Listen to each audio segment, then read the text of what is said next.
This week, we welcome Jim Richberg, Public Sector Field CISO from Fortinet, to discuss the year of hybrid. In the Leadership and Communication section, cybersecurity today requires greater digital and business understanding. 12 skills business continuity managers need to succeed. SOC burnout is real. 3 preventative steps every CISO must take, and more. Business Security Weekly starts now. This is Security Weekly, for security professionals, by security professionals. Broadcasting live from G-Unit Studios in Rhode Island, it's the show where we explore the business of security to improve the security of business. Your trusted source for actionable insights on leadership, communication, and innovation. Get ready for Business Security Weekly. Cybercriminals are using social engineering loaded with urgency and fear to successfully prey on victims, your employees, or your customers. Protect your Office 365 email from today's most sophisticated attacks with Barracuda Email Threat Scanner. It's a free tool to help protect your business from these hard-to-detect attacks. The Barracuda Email Threat Scanner uses artificial intelligence to hunt and eliminate Office 365 email threats. Find the cybersecurity threats hiding in your Office 365 email right now. Get your free email threat scan at securityweekly.com/Barracuda. We're proud to announce CISO Stories, a new podcast series in partnership with Cybersecurity Collaborative and Cyber Reason. CISO Stories features the candid perspectives and experiences of frontline senior security executives and dives deep into timely security topics. CISO Stories is hosted by Todd Fitzgerald, VP of Cybersecurity Strategy at Cybersecurity Collaborative, and Sam Curry, Chief Product and Security Officer at Cyber Reason. Listen weekly as they speak with extraordinary CISOs by visiting securityweekly.com/CSP. Welcome to Business Security Weekly. This is episode number 222, recorded June 28th, 2021. I am your host, Matt Alderman, here in what is, I think, one of the coolest states in the union right now, in Colorado. Joining me remotely from those hot areas, we'll start with Mr. Jason Albuquerque. Welcome. Humid Rhode Island. Hey, listen, I'm really looking forward to the 12 skills from the street for business continuity. Just saying, I'm looking forward to that article, Matt. Good. We'll get there next segment. And joining us from hot Tennessee, Adrian Sanabria. It might be hot and muggy outside, but I got the AC cranked down, as you can see with the hoodie here. Yeah, I'm the one in the polo, and you guys are all in nice warm stuff. Security Weekly is proud to announce that we will be at InfoSec World 2021 in person. Yes, in person, October 25th to 27th, 2021. This year, our annual partnership with InfoSec World is a little extra special, as we are both business units under the Cyber Risk Alliance brand. What does that mean for Security Weekly listeners and InfoSec World attendees? You get to hang out with us and hear from the team. You'll also save 20% off your World Pass. Visit securityweekly.com/ISW 2021 to register with our discount code. Security Weekly is also excited to announce that Security Weekly Unlocked will also be held in person this December 5th through 8th at the Hilton Lake Buena Vista. Call for presentations and early registration for Security Weekly listeners is open now. Please submit those by visiting securityweekly.com/unlocked. We're going to extend the call for papers for a little bit, but we do want to get that agenda locked in for Unlocked soon. This segment is sponsored by Fortinet. To learn more, please visit securityweekly.com/Fortinet. Jim Richberg is Public Sector Field CISO at Fortinet. He helps bring cybersecurity solutions to industry and the public sector following a 30-year career driving innovation in cyber intelligence, policy, and strategy for the United States government and international partners. Jim served as National Intelligence Manager for Cyber and Senior Advisor to the Director of National Intelligence, collecting and analyzing priorities for the IC's 17 departments and agencies on cyber threats. Jim, welcome to Business Security Weekly. Thanks. Glad to be with you guys. Good not to be in the hottest place in the country for once. Yeah, there we go. Now, we're going to talk about the hybrid year, and I kind of want to set the stage for this one because as we were doing our prep call earlier, I kind of laid this out in a very interesting way. We have a change in the way we're doing work. in a hybrid world. We can work from anywhere with any system through any network connection. At the same time, we have a shift in attacks. We've seen a lot in the government space around supply chain and some of the executive orders around software bill of materials. We've seen an increase in ransomware attacks. And so when we think about the current environment that we're in, we got a few challenges to address. And it's not just an attack, a shift in attack surface. It's also a shift in the way we work and where our systems are located. Yeah, it's almost become a meme now to say that new normal isn't going to look like the status quo ante from pre-COVID. It's pretty clear that most organizations, private sector or public sector, are going to let most of their employees work remotely, at least part of the time. Seems like about 1 in 4 people want to come back to the office, but even they don't want to come back all the time. So the reality is this hybrid work pattern is going to continue. The pivot we made for knowledge workers to we're going to work from home almost exclusively. The new normal is going to be something in between. And the interesting thing is the number of organizations you're seeing that are now starting to hire people who will be fully remotely as well. So this really has implications for where we work and really for what the office is going to be like too, because the function, the size, the location, the new office isn't going to be like the old one. If people are only going to be in 1 or 2 days a week, why do they need dedicated desks with, dedicated computers at it? So you get into hoteling, you get into software-defined networking. We're going to be worried about public health in that circumstance. So there's going to be more OT in the environment for things like high-efficiency HVAC. So, this has really precipitated a lot of changes in the way and the place that we work and the way we support our customers or our citizens if you're the public sector. Clearly, online services became the mode of delivery, and all the surveys I've seen, including some that Fortinet funded, suggest that we're not going to go back to saying, hey, we're all coming right back to the office, including our customers. Online services are here to stay, and they're going to continue to accelerate. So the attack surface, Adrian, as you said, has dramatically changed, and really so has the way we're getting attacked in it as well. Yeah, I think early on, we've spent a lot of time around supporting the IT and the security teams to get our folks remote, right? We talked about, that shift that happened a little over a year ago, 15, 16 months ago, where we went from fully on-prem to fully remote and all the things we had to do to support that. That's done.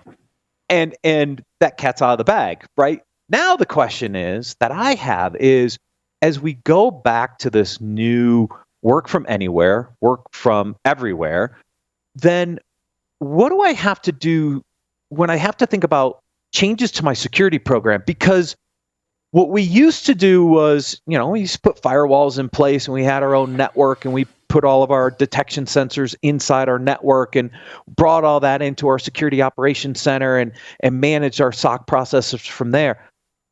We've shifted. That's changed. So how do we start thinking strategically about the changes we need to make to support this new normal, for lack of a better term? I'm not sure that I like that term, but as we think about this work from everywhere, kind of the hypothesis, it's like, don't I have to change my security program now? I think you have to change the way you think about security within the organization. Organizations for decades have paid, I'll be cynical and call it lip service to the ideas that IT and security are essential mission partners. But at the end of the day, they were viewed as support services until last March. And then the reality was, if you didn't have both IT and security, when we went into lockdown, our organizations would have gone into shutdown. The fact that we were able to provision the workforce across the board to be able to go home, to pick up and start working again, meant not only did we give them the connectivity, the platforms, the bandwidth, we gave them the security to be able to do that too. And that only worked because IT and security were joined at the hip in making that happen. And they were recognized by their organizations across the board as the heroes of the hour. And they were able to keep their organizations up and running. So I think you've got to capitalize on that going forward. You've got to say, look, break the paradigm. It's not just about the network. It's not just about location. It's about convergence. It's about saying, I need to ensure connection, secure connection between data, between users, between compute resources, regardless of the location. I shouldn't care if it's happening in the cloud, if it's happening at the edge, if it's happening on-prem. I just need to say it needs to happen, break, and it needs to be done securely, because if it's not done securely, I'm going to get exploited at scale and the whole thing will fall apart. So it's a matter of saying you have to, and we saw this, in March 2020, the organization could see immediate return on investment from our efforts. So it's finding things like that, like software-defined networking, where the users are going to notice, oh, I get the bandwidth to make these kind of video conferences work, where senior managers go, oh, you've given me the flexibility to both control costs and have surge capability for continuity of operations. Find those things where you can very tangibly show results. And that's what I think we need to say. Maybe we were lucky, maybe we were smart, maybe we were both, but we did it right in March 2020. Can we do it coming out of the COVID crisis to help set up this hybrid environment to work for us? Yeah, Jason, I want to transition to Jason, because I know Jason's got a lot of thoughts on this topic.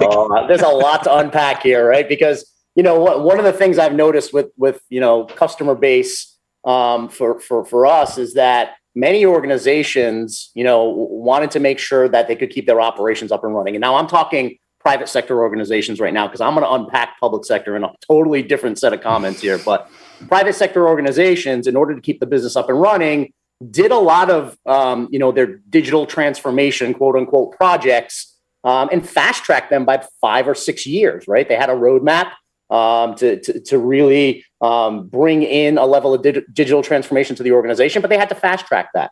I'm noticing a lot of customers now that, 18 months we've been in this, they're coming back and saying, all right, what did we miss, right? Security teams are going back and saying, what did we miss? Is there anywhere we need to secure even more, right? Is there more visibility that we need? Because a lot of the innovation that they were planning on, they had to put it in fifth gear and do it quickly.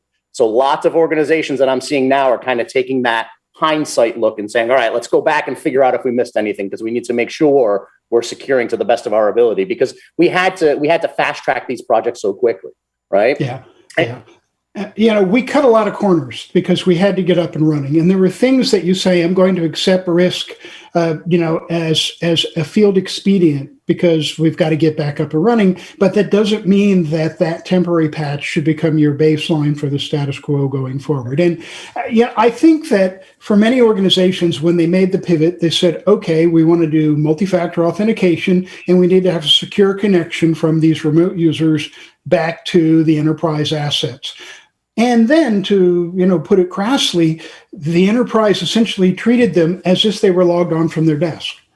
But the reality is they're not logged on from the cubicle. They're coming from an environment that the organization has very little, if any, visibility or control over. You got no idea what IoT, what other people in the environment are doing. And even if you've given them your computing device and said you can't connect to printers, et cetera, you still don't know what else is going on. And we paid the price. We could measure our success at doing the pivot from a networking perspective. Did we have the bandwidth? Did we have the latency? Could we control those factors and fix them when they went wrong? We couldn't directly measure cybersecurity. We did what we thought was sort of due diligence, the table stakes of got a VPN, check, got multi-factor authentication, check, I validated that you coming in from the IP address, and then we were basically pretending they were still at their desk. And they weren't. And that's why in the latter half of the year, as a lagging indicator, we saw ransomware go up 700% coming in through this less secure small office, home office environment. And the biggest problem in cybersecurity is not the technology. Certainly we got secure ways to do it. It's not even that workforce issue. It's metrics. We really have trouble measuring cause and effect, with coming up with the right things to measure in a timely fashion. And we paid the price. in this pivot to remote. And we've got to say the field expedience we adopted to get up and running may not be the way we want to operate going forward. Do we want that uninspected, VPN traffic coming back? The reality is no, we don't. We've got to, say we did it then. We got to look into what's coming back into the network now. Yeah. And Jim, part of some of the sad situations that I've seen, especially, mentioning the ransomware stats, is that at least from my experience, I would say 4 out of the 10 organizations who threw MFA on the table to their leadership team said, too much friction. We need to be up and running. Our users need to be on right away. We'll talk about it later. Right. And that was some sad situations. And, that's when you try to help and support your customers and say, listen, put us at the table, right? We're your consultant. Put us at the table. We'll have a conversation with your leadership team. Because honestly, I've seen that too many times where I was uncomfortable, right? 4 out of 10 is probably my guess during the last 18 months. Now, some of those organizations are starting to have the conversation about, is it time? When honestly, it should have been time, right? Even before the pandemic. But yeah, I mean, that's part of some of the reason, the business would say too much friction. Security is causing too much friction. Yeah. And that's where we've always had the classic conundrum of you're going to go for mission effectiveness over security every day of the week, but the reality is I think a lot of enlightened organizations said, well, table stakes is MFA and a VPN. But, the reality is even if you authenticated the user and the device and where they were coming from, you still, should recognize that I shouldn't be just kind of giving them flat access because, the reality is I don't know if my device has gotten compromised, if I can't look into it. So this, I think it really does start pointing us in the direction of things like zero trust architecture. Yes. Say I need a better way to solve it so I can do that work from anywhere and say I'm now location agnostic for the people and for the resources. I've just got to say, least privilege, assume something bad is happening. But you're right.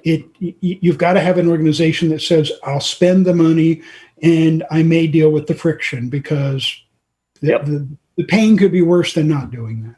Yeah. Now, Jim, I also spent almost a decade in the public sector on the SLED side, right? State, local government education. And I'll tell you just, some colleagues that I still have in the space, when they had to flip over for COVID, it was like a whole new world opened because, luckily for me, my organization had probably 60% of their organization or maybe even more remote already. So it wasn't a culture shock, right? Now you start talking about local government, state government starting to implement things like that. That was culture shock. They weren't built for that, right? And now, now they're starting to deal with some of the ramifications from that. So, and honestly, it depends on where they are in their maturity life cycle as well, right? So, I'm starting to see a lot of anxiety at the public sector level, state and local, to start catching up. Yeah. Well, the public sector, frankly, in one sense, I give them more credit than the private sector because, they were dealing with multi-year procurement paths. I can't tell you the number of organizations I talked to that took what was supposed to be a 3 to 5 year plan and did it in 1 to 2 months. When COVID hit. In some cases, they said, there aren't enough notebook and laptop computers in the local supply chain. We're sending people home with desktop computers because, we've just got to get this back up and running. So, we always talk about bureaucracy and the behemoth labyrinth, deliberate, slow pace of the public sector. But in one sense, I think they were as nimble as their private sector colleagues were. And, at least at the federal level, I came away with the sense that, if you can't be good, be lucky. Sometimes success was defined by luck, where you were in your technology upgrade cycle, and even what choices you had made. And sometimes not even for the reasons of the criteria you had looked at. There were some agencies that said, oh yeah, we happen to have gone to the right part of a good firewall choice that will allow us to scale like this. All we have to do is have people download, soft tokens, and we got multi-factor authentication. And I talked to people from other agencies where it felt like you were trying to put the proverbial 10 pounds of sugar in a 5-pound sack. They just didn't have the pipes. They just didn't have the hardware. No matter how smart, no matter how many field expedients they took, they just couldn't get something that had the bandwidth and the stability that the next agency over had, just because they made different choices before COVID. Yeah, I mean, so Jason, you made a very interesting statement on the private sector side. We saw acceleration of Yes. some of their digital transformation programs. I guess my question is, did we see that, Jim, to your point, some agencies did get through this pretty well? Did they accelerate some of their digital transformation, or are they still behind compared to the private sector because it was a luck game, not necessarily a strategic move, maybe? So they accelerated, but I think part of the challenge is the public sector is virtually always going to lag the private sector. I mean, here I spent time driving national policy, and we'd go down and we'd make a pitch to Congress, and they'd say, "Okay, put it in next year's budget. We'll approve it on a multi-year thing." You go into the private sector, you make a compelling pitch to the CISO, the CIO, the board. If they like what they hear, money flows and product starts coming in, in a month instead of, the government has that term in the defense side, fight it, 5-year development plan.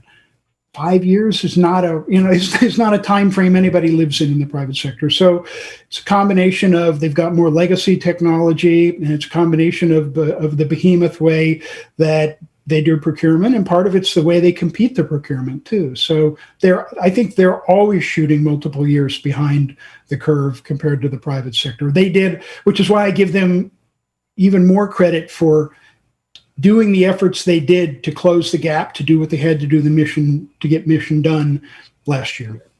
Oh yeah, I mean, ultimately they're under budget constraints, they're under personnel constraints. I mean, just think of it from a talent perspective, right? How hard is it for state and local governments to get, talent if they don't have the budgets for it, right? I mean, a lot of municipal governments that I know of don't even have CISOs, right? They don't have security professionals. It's still part of the IT team as an infrastructure management service. So, that's a struggle right there as well, because really, really tight budgets in the public sector.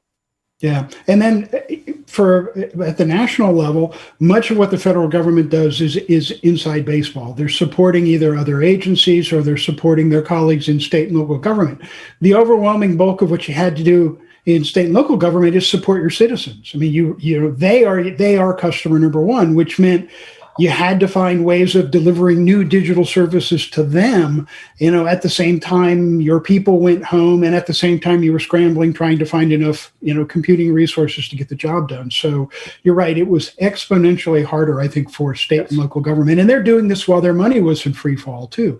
Right. Some of us at the front end of COVID said, oh my God, 49 of 50 states have to balance the budget. When property taxes dried up with COVID, we really expected a financial meltdown. I mean, what happened, of course, is the CARES money from the federal government helped a lot of them keep the lights on, figuratively. But, the reality is there's still a bill out there that's got to have to be considered when we talk about where you go from here for state and local government. Agreed. So has the private sector laid out the roadmap for the public sector in this next iteration of the hybrid world, right? And if they have, what are the kind of key steps that they should be looking towards to kind of plan their next set of budgets to continue to navigate through this new environment?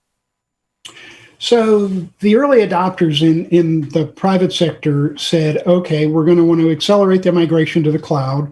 All right, that's one where I think we can all get behind it.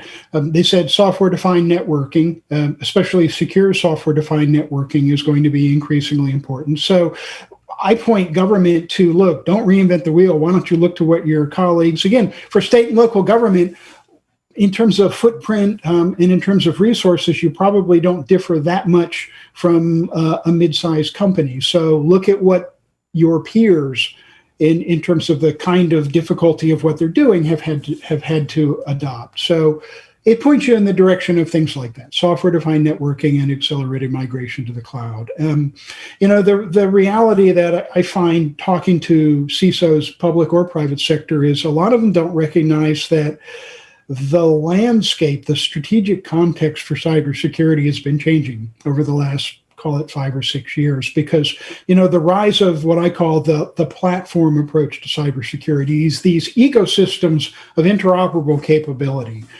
We talk about cybersecurity as hard for so many reasons, but one of the big ones is the attack surface, right? It's growing in size and complexity. We can't keep up with it. We don't know where we're going to be attacked. We don't even know what the vulnerabilities are.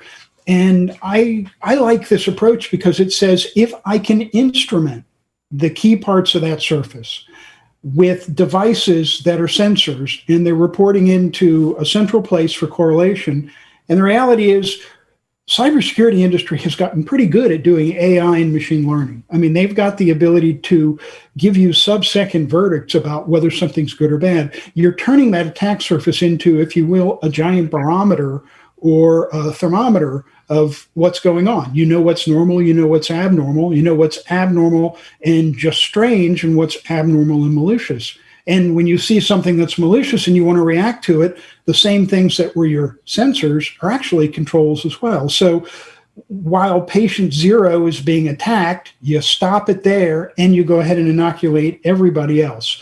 And that approach to cybersecurity is something that very few executives, in my experience, recognize has happened. They still look at it as, I've got to make all my decisions based on what best of breed solutions are. I don't want to miss a bet on that. And I go, look, the landscape has changed. These ecosystems of interoperability, all of which are multi-vendor, are really changing things to the extent that pretty much any 2 or 3 products in an ecosystem are going to outperform best of breed solutions. So you might as well accept that that's the new reality and start factoring that into your procurement decisions. Jim, can I get a hallelujah? Can I get a hallelujah? This is why. How many times have we talked about this, Matt? Oh my God. This is why Jason's a Fortinet fanboy. Because look, the reality is there's 80 plus different security markets out there, and buying 80 plus best in breed products and trying to integrate them all together to do what you just described is not easy. Otherwise, we'd be way further along. And guess what you end up doing when you've got 80 best of breed products? You end up learning 80 products and having to train all your staff on 80 different things. And instead of doing security, you're now managing, this very disjointed collection of really neat tools and pocket knives and, blinky pocket lights, man. litter. Blinky lights. I mean, Adrian, at the end of the day, what are the adoption rates of that? I mean, come on. How do you take 50, 60, 70 tools in your environment and get at least like 80% adoption? You can't get value on it. I mean, the human has become slave to the machine. Because, let's give ourselves credit in the sense that when we see a problem, a security problem, some smart group of people go off and they create a solution. And if the solution works, it gets adopted. The problem is when you rinse and repeat that cycle, that's how you end up with the 80 things in the environment, not integrated with the poor human in the SOC trying to make sense of this world, and this is why this approach of an integrated ecosystem makes a difference because, at the national level, coming from my background, I played offense for the U.S. government, and we're not invisible. We're not cyber ninjas. We're not perfect. We try and fail a lot. And so do our foreign adversaries. So do cyber criminals. We rely on the fact, people on the offense, that the defender's not looking everywhere all the time. And even if they do see something, they hopefully it looks like an anomaly instead of an intentional activity. And even if they want to look into it, is it significant or not? And even if I get through all those, how do I react to it? And that's where this integrated approach gives you these sensors that never blink, they never get tired. The human can get brought in when you need the judgment. You take away these advantages that we've given to the attackers, their relative stealth, relative speed. I mean, how often does an advanced persistent threat come in at blitzkrieg speed? Usually it's low and slow. So this is just a matter of saying, let's turn that vulnerability into an asset. Because we on the defense have got more resources, more money, more people than virtually all of our attackers. So the law of numbers should work in our favor, right? Yeah, and we've got data in our favor as well now. The excellent security outcomes report that Scientia Labs put out this year One of the most effective controls was well-integrated technology. Yep. And the big surprise to me there, well, I guess it shouldn't have been a big surprise, but the number one thing that having well-integrated tech does is help you retain security talent. And it makes sense once you think about it. Like, would you rather be going crazy trying to use 80 different tools, or one well-integrated, well-understood tool that you can be really, really effective with? Yeah. Or, I mean, it's not a tool at that point. We're talking platforms, right? Things that work together across, multiple types of controls, multiple types of environments and systems. I mean, it's about big data, and looking at it as a strategic issue. Who is going to have more data at their potential disposal? The people who set up and are defending a network, or the people who are attacking it as a black box? If you're on the inside, you ought to be able to get rid of shadow IT in the sense that you ought to be able to sense and illuminate and find everything on it. The first thing an attacker does when they succeed in breaking in is, after they high-five each other, they start exploring to answer those perennial questions. Where exactly am I? Is there anything interesting here? And what else does this part of the network connect to? These are all things you ought to know if you're the guy who's defending that network. And, there are niches where AI can asymmetrically help the attacker. But I think on balance, this is an arms race that's about data, and the defense as a strategic issue comes out on top on this. I think the other thing that an integrated ecosystem does for you is allows you to leverage threat intelligence holistically, not in its little pockets, because that's the other challenge we see in the space around threat intel and which system is it going into. If you have an integrated ecosystem, then the integration of that threat intel is integrated into the ecosystem. Absolutely. And it's telemetry across all of it, right? Your networking telemetry, your firewall telemetry, your EDR telemetry. Now you're bringing that all together and gathering a level of context. That's what we need. And then, to Adrian's point, all of those tools, we talk about burnout all the time. That's one of the big reasons why we have burnout, right? Too much information, not the right information getting bubbled up, and way too many tools to manage. Yeah, I mean, you hit a couple of my hot buttons right there because again, I was the national intel manager for the U.S. government. So, asking me to say, is cyber threat intelligence a good thing or a bad thing, is a little bit like asking a coach whose team just won the Super Bowl, is football a good sport or a bad sport? But I use the sports metaphor intentionally because there's no enterprise in the world, the biggest three-letter agency in the intelligence community, the biggest Fortune 500 company, that's going to say, I don't need help. I've got all the people, I've got all the data, I've got all the understanding of context. I don't need anybody to enrich it or to partner with it. This, by definition, is a team sport. And the reality is, you can't protect yourself against a threat that you don't fully understand and that therefore you may not be able to detect. So, when people tell me, what do I need to do to deal with this hybrid world? One of the things I tell them is, you got to partner on cyber threat intelligence within government, within the private sector, and these public-private partnerships. Because look, a lot of the malicious actors are partnering with each other, and we got to play the game the same way, because the reality is none of us can successfully go it alone. Yeah, and if you're going to be successful, you better have a well-integrated ecosystem to be able to leverage it. Otherwise, it's like having a great team with like the quarterback missing. I know that because I watch the Denver Broncos all the time. So. but cyber threat intelligence, we do it for three reasons. I mean, let's use the military terms. You do the tactical stuff, the indicators of compromise, the signatures, the blocking and tackling. We do the operational stuff, the tactics, techniques, and procedures. Now, of course, the playbook phrase is in vogue, right? Red playbooks of what the adversary's doing, blue playbooks to orchestrate our own. So I can run the defensive play when I see them doing the offensive one. And then there's just strategic stuff, the indications and warning, where you say, this is going to lead senior leadership to say we want to change something in our behavior as an organization. They're not all synonymous. 99 point, pick as many nines as you want after the decimal point, is the tactical, because that's the reality of, it's got to be machine to machine blocking and tackling. But you can figure out for those others, how much do I do myself? How much do I consume? And the context phrase has come up. You've got to understand what you're seeing and what it means to you.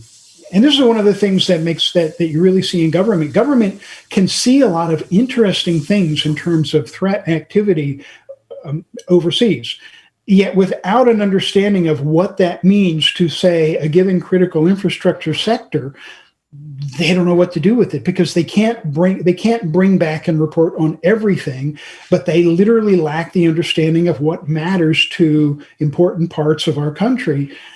And that's why this is genuinely something where you got to collaborate on this process. Absolutely. Jim, thank you so much for joining us on Business Security Weekly. This has been my pleasure. I've enjoyed the chat, guys. To learn more about Fortinet or how to address hybrid activities in your environment, please visit securityweekly.com/Fortinet. We're going to take a quick break and then cover the leadership and communications articles for this week.